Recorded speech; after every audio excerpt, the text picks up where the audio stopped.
Well, one of the things I think that matters significantly about improving the quality sales experience is that you are presenting something, that the actual solution, or the product, or the service that you are providing is something that you think is fantastic.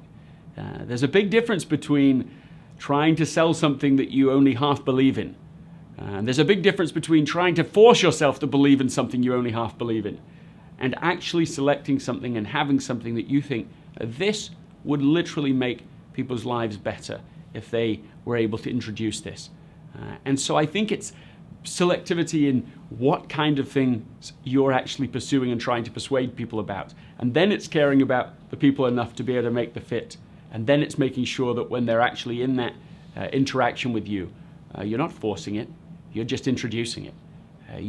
In fact, you're not really selling at all. You can almost have that as a rule.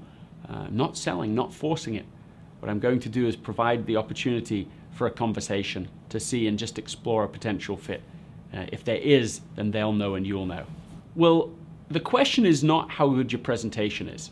The question is how relevant your presentation is.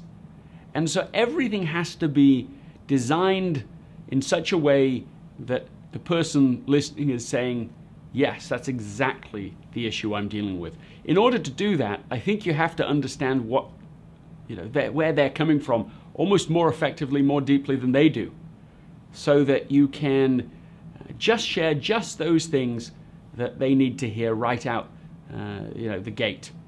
So I've found, in fact, that the difference between having a message accepted or to have organ rejection can be as much as 30 words in the first 60 seconds when it's time to actually share your side and make your case. But to have those be right is almost entirely a function of how well you appreciate what is critical to the person that you're working with and what is trivial.